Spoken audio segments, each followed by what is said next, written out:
Good morning, everyone. It's a great morning here at the Holmesglen College TAFE in Mount Waverly, right? Okay. I'd like to thank you all for coming out this morning. My name is Sean Kerr. I'm with Red Roo, and we are supplying you with the new Model 1260 Woodchipper. This machine is powered by a 33 horsepower Kubota turbo diesel, so it'll have plenty of power to do the chipping job that you guys have selected it to do. So we go in and we want to have a look at the engine now. We say, what's the first thing we want to do there? We want to check the motor oil. Make sure that there is oil in the engine. And that's easy to get to. It's very simple access right here. Common dipstick, just like an automobile engine. We pull it out, nice, easy to get to. We have a look. It's all fine. Put it back in there. All good. Oil, air cleaner. Back here, we just want it, one, we want to make sure it's there.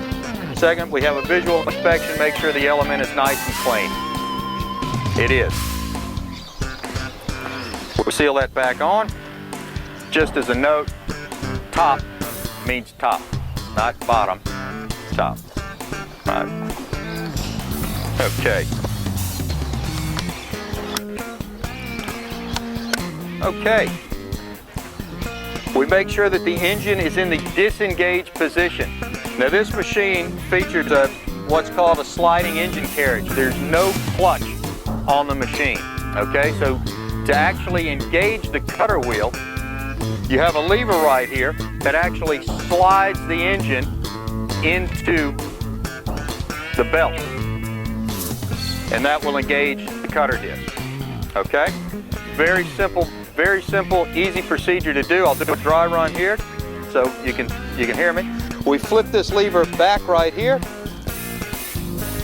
We lift. This is a safety cutout. We lift this up and we simply slide the engine into the lock position. Now that's done only at idle, okay? And you'll feel the engine come under load. Once it's back and settled down, you can then run your RPMs up and begin chipping, okay? And your throttle control is located right here. You need to warm up the turbo for a couple of minutes before, and when you finish the operation, do you need to let it run for a couple of minutes before you shut it down? That's a good question. Turbos today are very much advanced from where they were in terms of the materials, the engine oil, and things like that.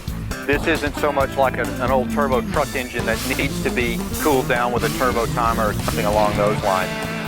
Personally, I'm still a bit old school. I idle the machine down and I let it cool down just like I'm cooling down after some hard work. We'll move around to the back end of the machine here. You have two levers on the back tailgate. We pull those out, the tailgate will drop down. And that also doubles as your working feed area, okay? The feed opening is also 12 inches across, which is 305 mil across, and 150 mil or 6 inches in height. So you're able to process a lot of crotchy material. Doesn't necessarily have to be a straight piece of timber. Once the volutes open, we have access to service the disc. We then rotate the disc. We then pick up on the disc locking mechanism, rotate it into the correct position, and insert the disc lock pin. The disc is now locked into position, which allows us to service and maintain the blades. Once the feed table has been lowered, remove the feed table locking pin from its holder and insert here. This will lock the feed table into position and prevent it from closing during operation. We're now going to access the feed wheel rollers. do so, we remove the static jack from the front of the machine. We then place it here on the tail end of the machine. We lock it into place. And then you simply crank the unit to lift the feed wheel.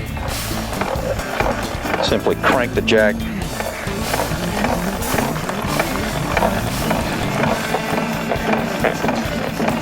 Keep in mind that the top feed wheel is continually under tension.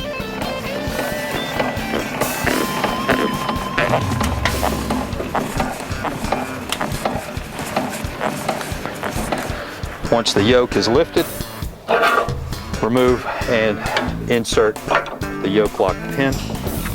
We lift the top feed wheel to gain access to the blades for anvil adjustment and to also clear any material that may be causing an obstruction to the feed wheels. To lower the feed wheel, we simply reverse the procedure. We remove the yoke lock pin, return it to its holder, and then wind the jack down.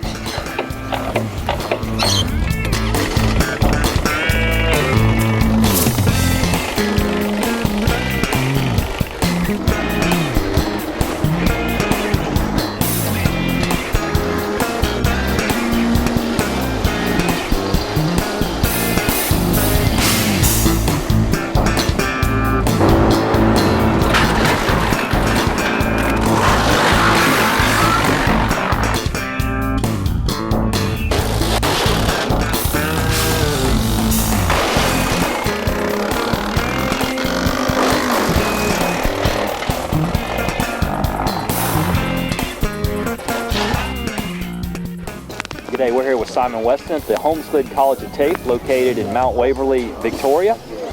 Simon, what did you think of that demonstration of the Red Roo 1260 wood chipper? I thought this was an amazing machine. It had lots of power, it looked safe to use. It was just a lot safer than any machine I've seen in the past. So Simon, on behalf of Red Roo Sales and Service, we'd like to thank you very much for your recent purchase of the new Red Roo 1260.